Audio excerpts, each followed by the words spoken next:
Hello everyone, আসসালামু আলাইকুম। কেমন সবাই? আশা করি সবাই ভালো আছেন। আজকে আমি রান্না করব রাতা মুরগি, মানে দেশি মুরগি রাতা দিয়ে আলু দিয়ে। আমি রান্না করার জন্য পেঁয়াজ, রসুন, আদা এবং 3টা কাঁচামরিচ, এগুলো আমি এখন পাটাই বেটে নিব। আমার পাটাই বা রান্না খুব ভালো লাগে। এখন আমি একটা একটা করে মশলা আস্তে আস্তে করে এখন বেটে ফেলবো। প্রথমে আমি আদা বাটতেছি, তারপর রসুন, তারপর পেঁয়াজ, তারপর কাঁচামরিচগুলো বাটবো। আমার পাটায় পিষা রান্না খুব ভালো লাগে। আমি একটু একটু করে দিয়ে এখন আমি সব বেটে ফেলবো।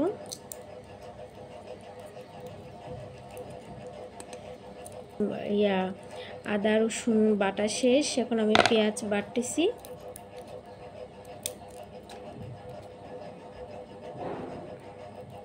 আসলে আমি দাঁড়িয়ে দাঁড়িয়ে বাটতেছি, নিচে বসি নাই। এখন আমি কাঁচামরিচগুলো বাটতেছি।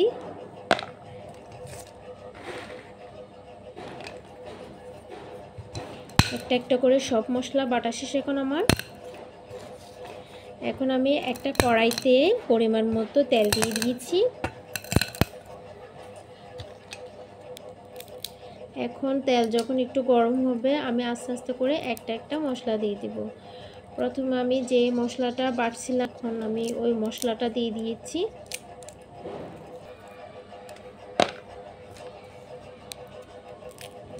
আসলে আজকে আমি একটা জায়গায় যাব, যার কারণে আমি খুব তাড়াহুড়া করে রান্না করতেছি। কি দিব কি কি কিছু বুঝে পাচ্ছি না।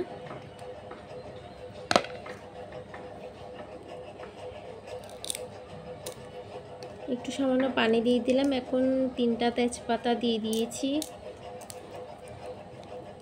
এখন এলাচি, রং, অল্প করে মশলা দিয়েছি, কারণ আমি গরম মশলা ইউজ করব তাই।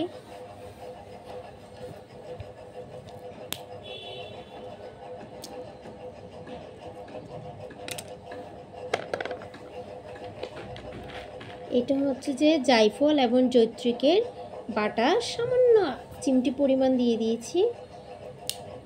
এটা হচ্ছে নারকেল বাটা, সামান্য পরিমাণ দিয়ে দিয়েছি।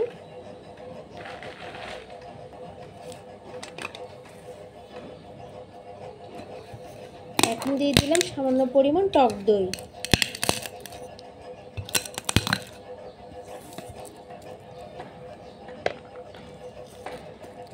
এখন দিয়ে দিলাম পরিমাণ মতো লবণ।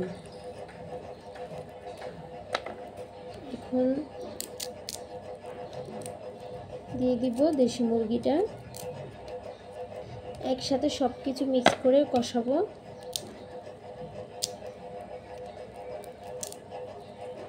আমি আসলে দেশি মুরগির স্কিনটা খুব পছন্দ করি, তাই স্কিন শুদ্ধ একেবারে কুটে ফেলছি।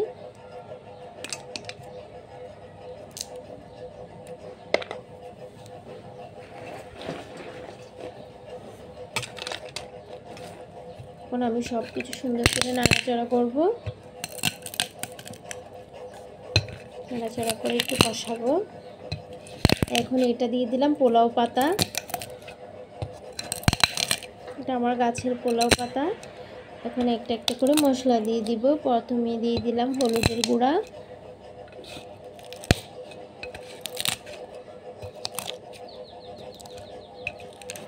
এখন দিয়ে দিলাম ধনিয়ার গুঁড়া, এখন দিয়ে দিলাম মরিচের গুঁড়া। আমি এটা কিন্তু মিষ্টি মরিচ, তার কারণ আমি একটু বেশি করে দিয়েছি মরিচ, আর একটু ঝাল ঝাল না হলে ভালো লাগে না। এখন দিয়ে দিলাম জিরার গুঁড়ি।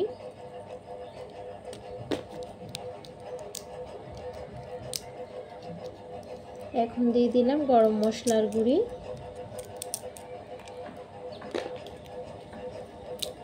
এখন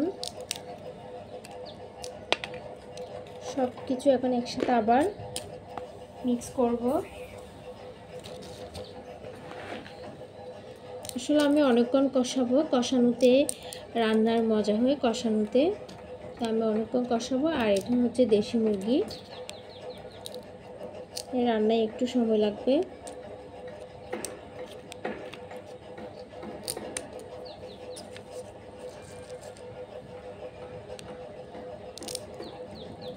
তো আমি একটু পর পর নেড়ে নেড়ে দিচ্ছি, না হলে নিচে পাতিলের নিচে লেগে যাবে, তাই একটু পর পর নেড়ে দিচ্ছি।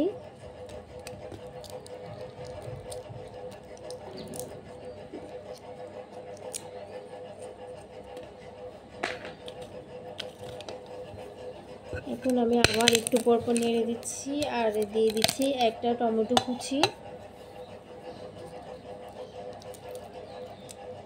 এখন আবার নেড়ে ছেড়ে দিব, না হলে লেগে যাবে, বারবার নাড়তে হবে, ভালো করে কষাতে হবে, কষালে এই তরকারিটা অনেক টেস্ট হবে।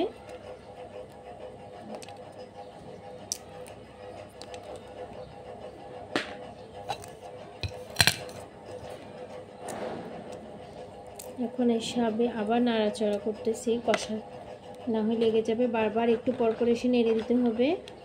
আমি অফ ক্যামেরায় কয়েকবার নেড়ে নেড়ে দিলাম।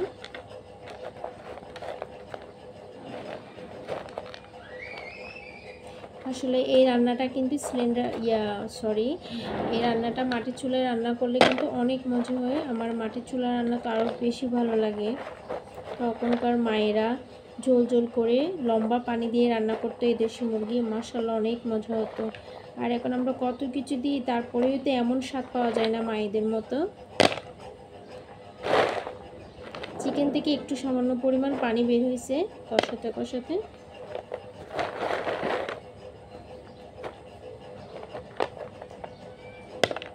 অনবরত নাড়তে থাকবো। আমি বেশিক্ষণ ধরে কষাচ্ছি, আমার কষালে রান্নার তরকারি খুব টেস্ট হয়।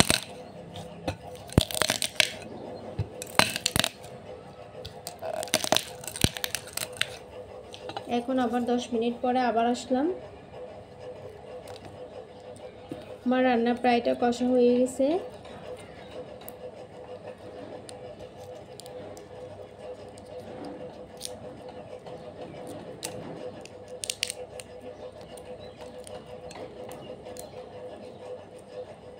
তেলটা যখন উপরে উঠে যাবে তার মানে আমার কষানো হয়ে গিয়েছে, ভালো করে কষিয়ে ফেলেছি। এখন দিয়ে দিলাম 6-7টা আলু, বড় বড়। আসলে আলু না দিলে দেশে লাগবে না। মুরগি রান্না করলে আলুটা তো মাস্ট বি দিতে হবে। যারা আলুর ফ্যান আমার মতো তারাই বুঝবেন মাংসতে আলু না দিলে কেমন ভালো লাগে। এখন আমি আলুটা দিয়ে আর কিছুক্ষণ কষাবো।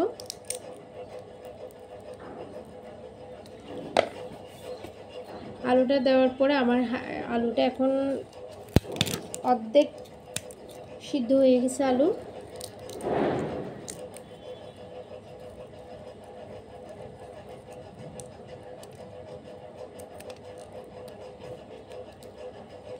এখন একটু ঝোলের পানি অ্যাড করে দেব মাংস আর আলুটা ভালো করে সিদ্ধ হওয়ার জন্য। আর আসলে এটাতে একটু ঝোল দিলে ভালো লাগে দেশি মুরগিতে।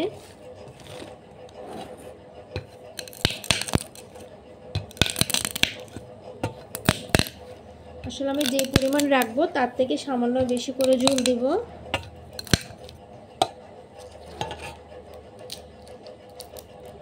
এখন আমি আগে কষিয়ে নিচ্ছি আলু দিয়ে, আমার কষানো হয়ে গিয়েছে। এখন আমি আস্তে করে ভালো করে নেড়ে ছেড়ে দিব। বারবার যদি এসে নেড়ে না দিই তাহলে নিচে লেগে যাবে।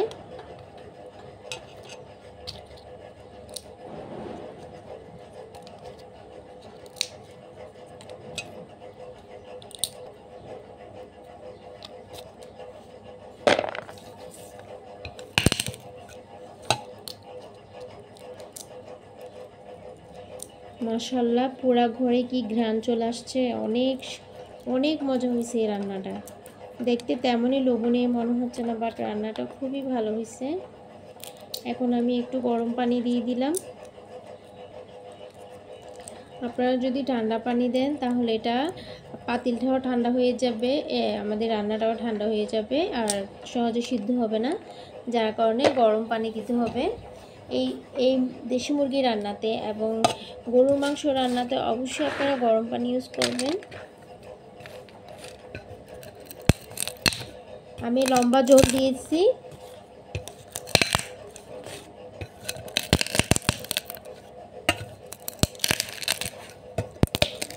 কারণ কারণ আমি এই পরিমাণ মতো রাখবো, হালকা মাখা মাখা না, একটু লম্বা ঝোল দিয়ে রান্না করব। দেশি মুরগি ঝোল খেতে খুব ভালো লাগে।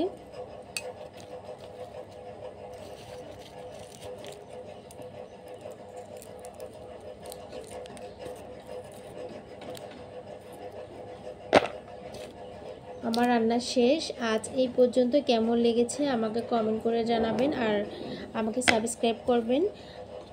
ভালো থাকবেন, সুস্থ থাকবেন, সুন্দর থাকবেন, আমার জন্য দোয়া করবেন। আসসালামু আলাইকুম।